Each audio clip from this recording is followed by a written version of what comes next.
네, 시청자 여러분 안녕하십니까. 선택 2024 국회의원 총선거가 끝이 났습니다. 자, JCN에서는 이번 선거의 결과에 따라서 당선된 당선자들의 초청 대담 방송을 마련하고 있습니다.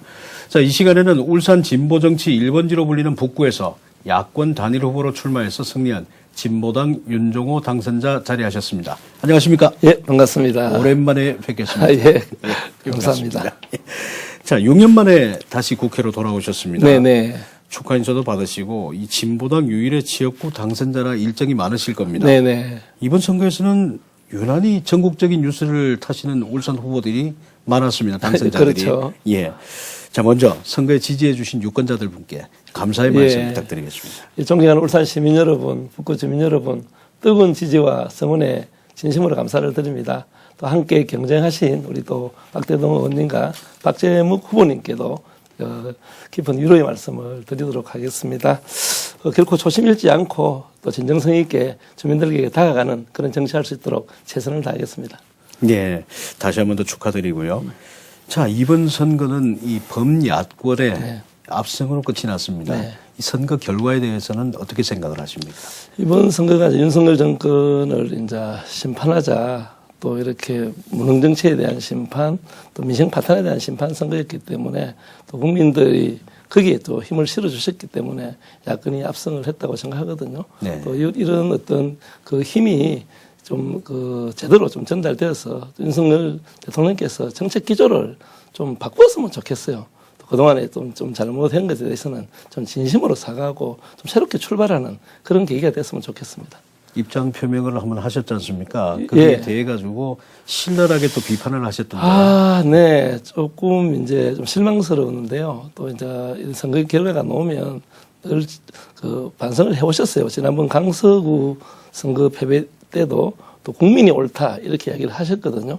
그러면 그동안 했던 정책을 또 이렇게 다시 한번 되짚어보고 또 새로 할 건 하고 이렇게 해야 되는데 지금도 사실은 유감 표명은 했지만 또 변명으로 일관하고 또 이 정도 되는 것 같으면 제 같으면 또 이번 최상병 사건 제대로 특검 수용하겠다. 그래서 한번 좀 진실을 파헤쳐서 그분들의 위로를 하겠다든지 또 그 이후에 이제 뭐 김건희 여사 관련 문제 이런 부분도 솔직하게 이야기하고 국민들한테 양해 구할 건 구하고 이렇게 해야지 진정한 사과로 받아들이지 않겠습니까?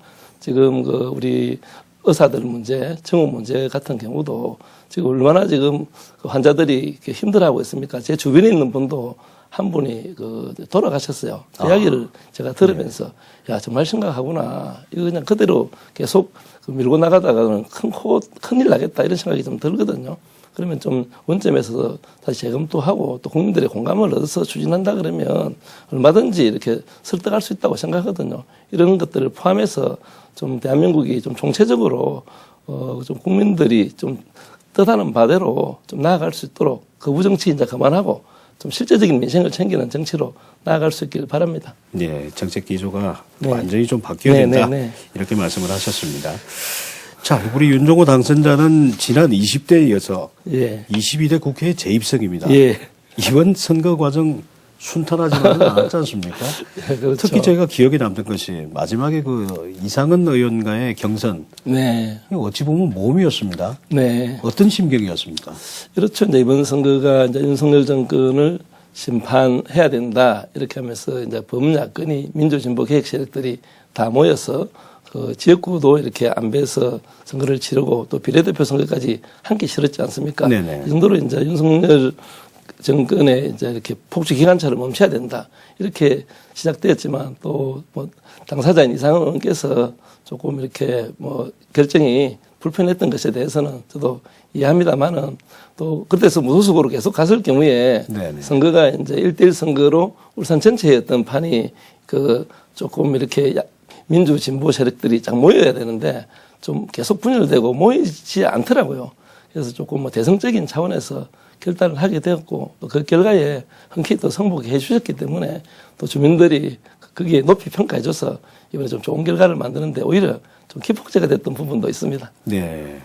지금 이렇게 말씀하시지만 굉장히 고민이 많으셨으리라 저는 그렇게 생각을 합니다.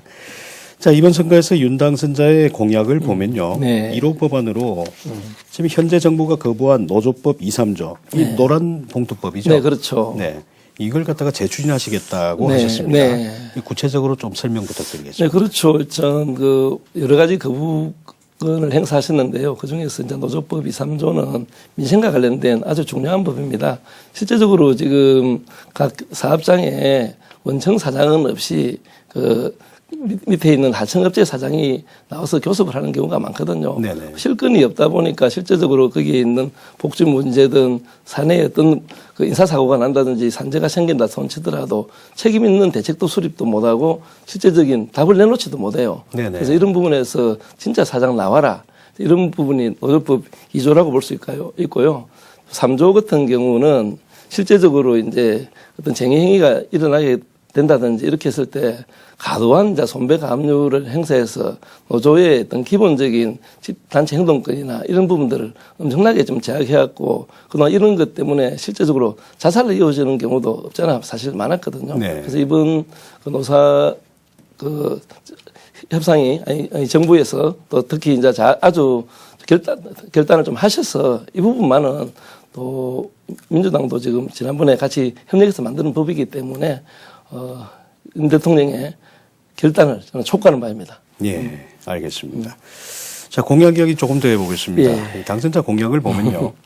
단계적인 노동시간 단축을 통해서 네네네. 일자리 나누기, 미래 산업 전환에 대비하겠다고 하셨는데 이 임금 삭감 없는 주 4일제를 예. 실질적으로 추진하시겠다는 말씀입니까? 그렇죠. 물론 이제 제 혼자들은 할 수 있는 부분은 아니지만은 이제 이렇게 뭐 포스코라든지 또 다른 여러 SK라든지 카카오라든지 다른 업체에서 실시를 하고 상당 부분 생산성이 높아졌다 이런 이야기를 들을 수가 있고요. 과거에 이제 우리 주 48시간에서 44시간 또 40시간으로 넘어갈 때 뭐 대부분 이렇게 경영진 쪽에서는 이러다가 나라 망한다 이런 이야기를 막 주장하셨지만 실제적으로 대한민국이 순탄하게 그래도 경제 성장을 꾸준하게 이루어왔지 않습니까? 네네. 지금 이제 산업 전환이 이렇게 급속히 진행되는 것은 그 일자리를 나누지 않으면 답이 없습니다, 사실은.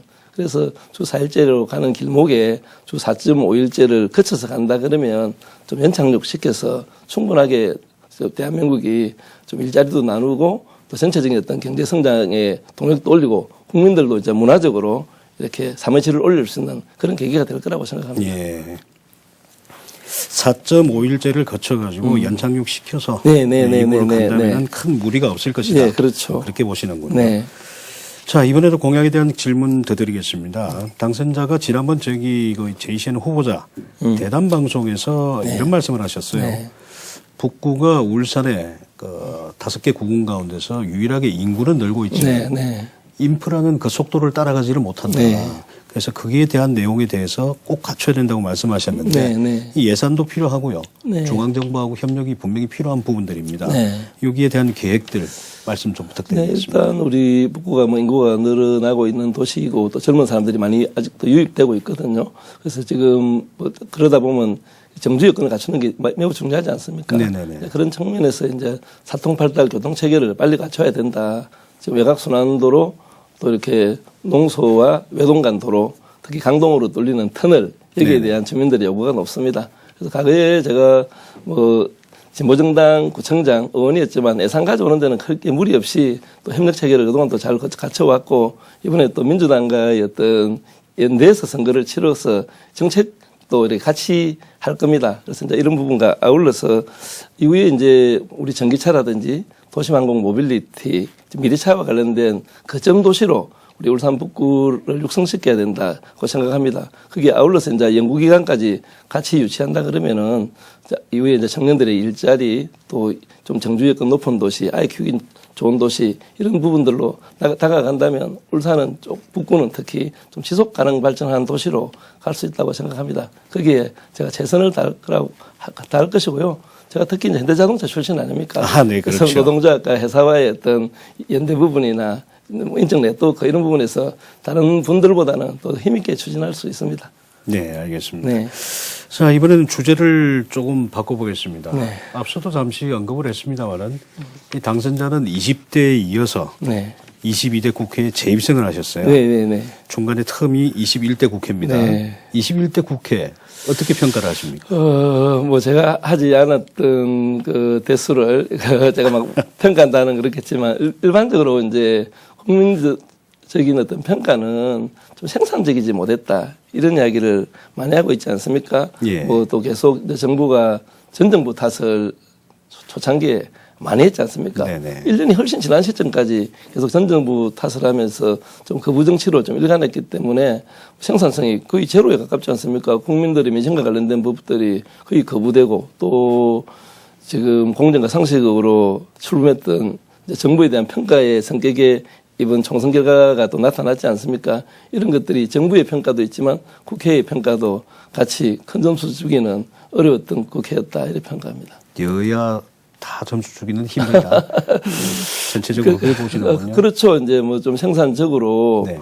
할 수 있는 것들을 해야 되는데 하나 방침이 결정되면은 굽힐 줄 모르고 무조건 나아가고 또 한쪽은 그걸 또 엎으려고 또 하는 가운데 계속 이렇게 대립마다가 어떤 결론을 내지 못하다 보니까 지금 민생이 계속 파탄난 것들이 지속되고 있는 이 형국이 지금 진행형이다고 볼 수 있거든요. 결국 소통과 협치군요. 아, 그렇죠. 이렇게 국가를 이끌어가는 게 가장 중요한 게 국민들 통합 아니겠습니까? 네. 가정경제를 이끌어가더라도 가장이 이렇게 가족들 이렇게 감사하고 어렵고 힘들면은 다독거리고 하는 게 기본 상식인데 그런 것들에 대해서 윤 정부는 조금 이렇게 점수를 받기 어려울 것 같습니다. 네, 알겠습니다.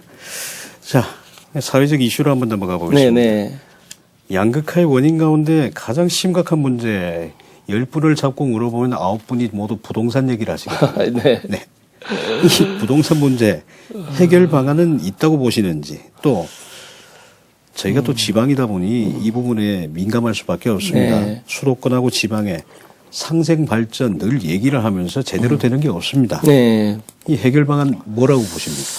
일단은 이제 국토와 관련되어서는 이제 국토의 균형 발전, 그 다음에는 이제 지방 분권, 이것은 사실 어느 정부를 막론하고라도 늘 일정하게 거기에 공감돼서 정책이 꾸준하게 일관되게 사실은 펼쳐왔거든요. 네네. 근데 이제 어떤 특정 사안 때마다 이렇게 당리당략으로 정책이 펼쳐지면서 국민들에게 혼돈만 가중하는 경우가 많았습니다. 지난번에 이제 강서구 선거 패배 이후에 지금 여당 대표께서 예. 지금 김포를 서울에 편입시키겠다. 네네, 그렇죠. 이런 발표를 하면서 네.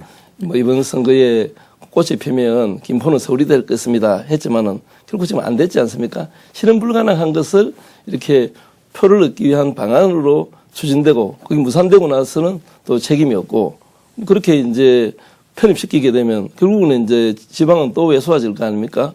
그러다 보니까 거기에 대응으로 뭐 불경 메가시티를 이야기했지 않습니까? 아, 그 불경 또한 메가시티. 그 메가시티가 실제적으로 울산으로서 무슨 이익이 있을까요?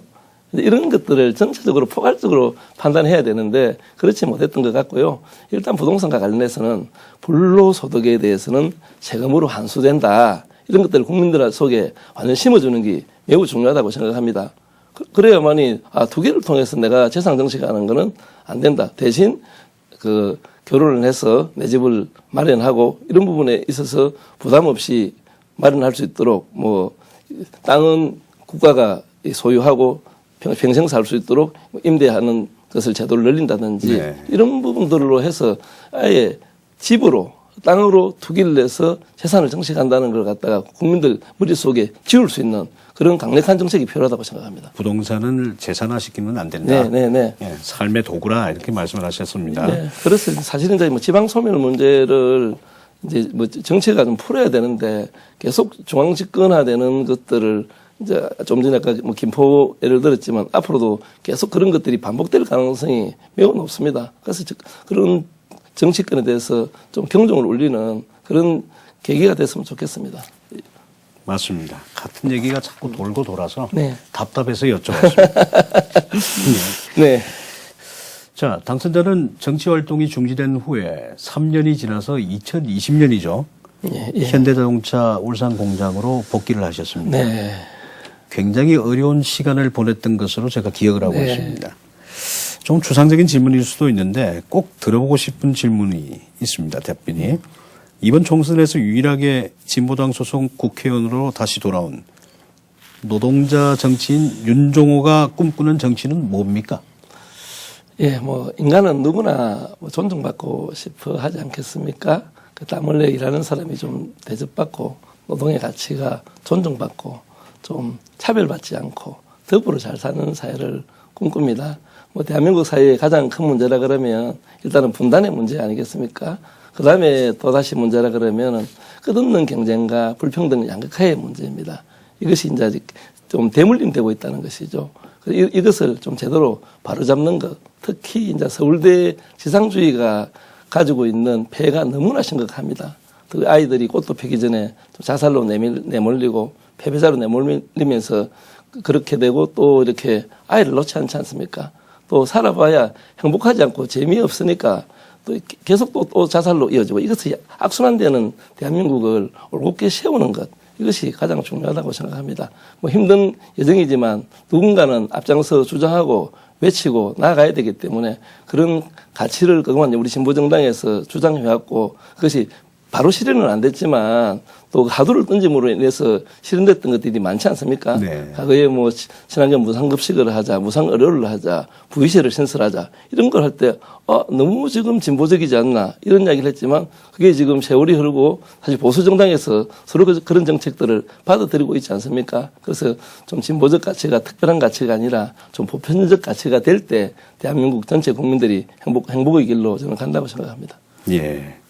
꼭 한번 들어보고 싶었던 내용이었습니다. 네네. 자, 이번 선거를 치르면서 이 상대 후보의 선거 공약을 네. 대응을 하시기 위해서라도 아주 그 세밀하게 분석을 하고 파악을 하셨을 텐데요. 네. 자, 상대 후보의 공약 가운데 이건 정말 좋은데라는 공약이 있던가요? 예, 뭐 있었습니다. 그러면 그 공약을 받아들이실 의향도 있으십니까? 네, 그렇죠. 이제 우리 북구 주민들, 울산 시민들이 가장 불편하게 느끼는 게 주말에 네. 경주에서 이제 울산으로 진입할 때 그 병목 현상 때문에 매일 막히지 않습니까? 그렇죠. 물론 이제 외곽 순환도로가 뚫리고 나면은 많이 해소될 거로 생각하는데 그래도 이제 울산 지역은 도로가 이제 이렇게 넓어졌는데 지금 경주 지역은 넓어지지 않았지 않습니까? 사실 이번 선거 기간에 이제 박대동 그 우리 후보님과 그 경주에 있는 후보님이 뭐 협약을 체결했는데 뭐 협약이 김석기 후보가 예. 협약의 효력은 사실 미미하지만 네네. 그 길은 확장은 사실 필요하기 때문에 경주에 있는 김석기 당선자의 힘도 빌리고 또 경주 시청의 힘도 빌리고 실제적으로 지역은 경주지만 이용은 울산 시민과 우리 북구 주민들이 많이 하지 않겠습니까? 네, 그렇죠. 그래서 산업물동량도 많이 수송되고 있고 네. 그 부분은 제가 힘을 다해서 좀 빨리 될 수 있도록 최선 다하겠습니다. 명확하게 기억이 됩니다. 예.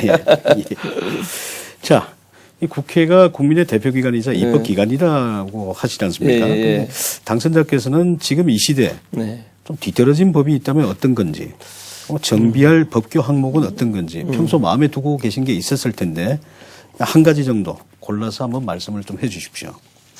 그러니까 뭐 노조법 2~3조는 아까 사실 중요한데 이미 말씀을 사실 드렸고요. 네네. 그 다음에 좀 제가 중요하다고 생각하는 것은 이렇게 이제 퇴직연도와 국민연금이 그 받는 시기가 다릅니다. 뭐 제가 63년생인데 네. 제 같은 경우도 작년 연말에 현대자동차를 퇴직했거든요. 예. 국민연금을 63세 되는 해에 받습니다. 네. 제가 그 다음 해에 되시는 분들하고는 나중에는 65세에 받게 되거든요.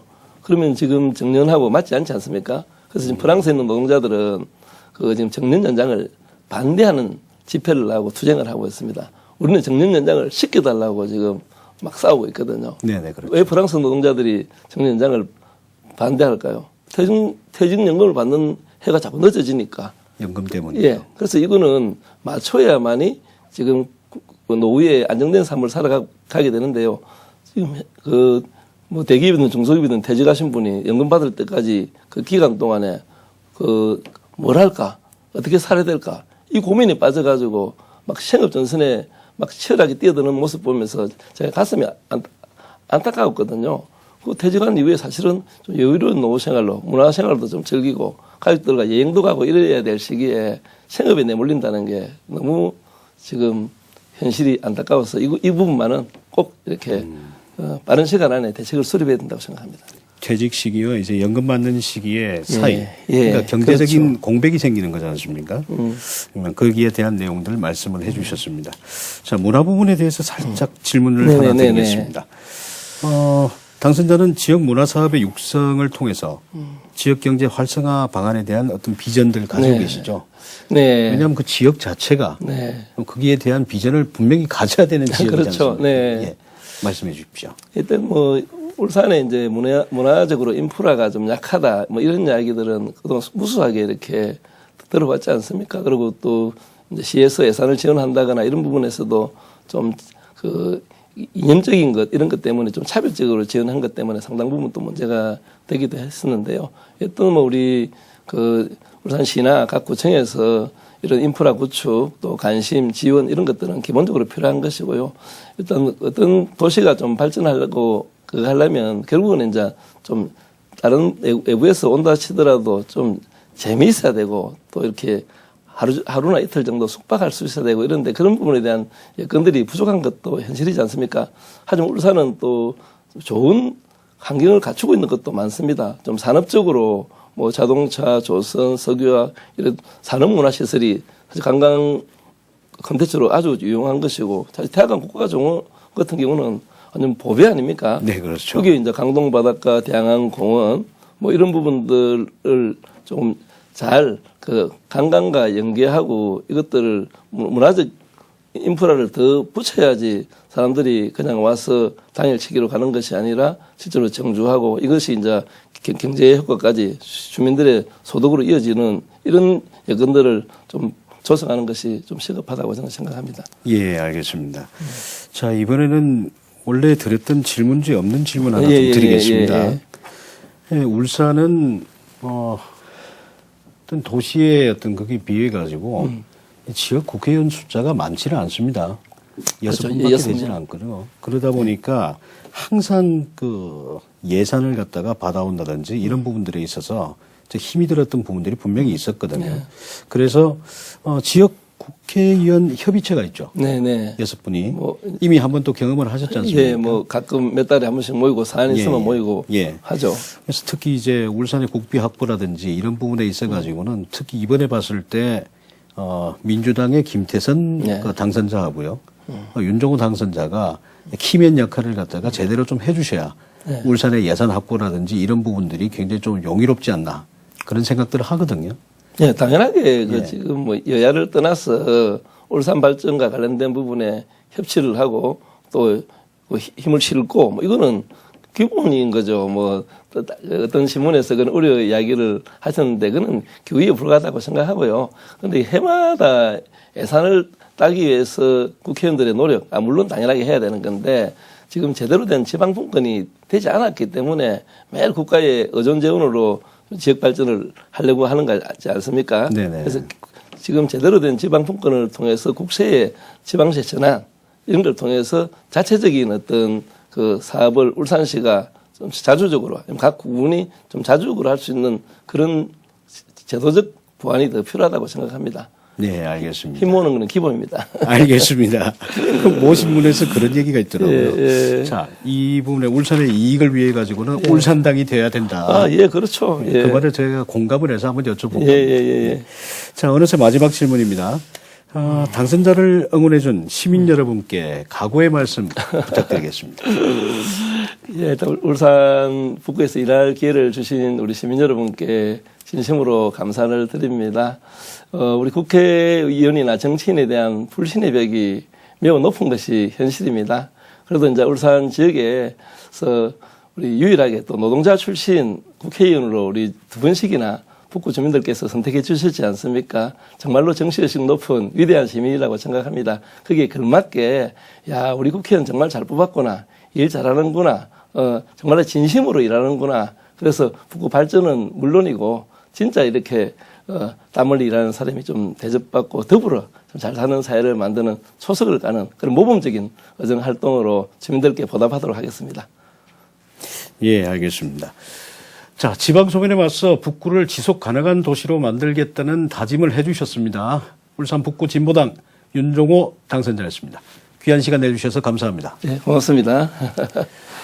자, 매번 선거마다 우리는 이런 기대를 합니다. 제대로 된 비전과 우리의 민의를 제대로 전달해줄 정당과 후보가 선출되기를, 그리고 그렇게 이루어진 국회가 권력투쟁형 정치에서 벗어나 국민의 복지와 진정한 국가의 이익을 위한 정책 경쟁형 정치로 거듭나기를 바랍니다. 그런데 과연 지금 우리의 모습은 그렇습니까? 여전히 아쉬운 모습들이 이어집니다. 부디 새롭게 시작되는 22대 국회에서는 우리가 그렇게도 소망하는 오직 국민만을 생각하는 정치의 모습이 꼭 이루어지길 기대해 봅니다. 긴 시간 시청해 주셔서 고맙습니다.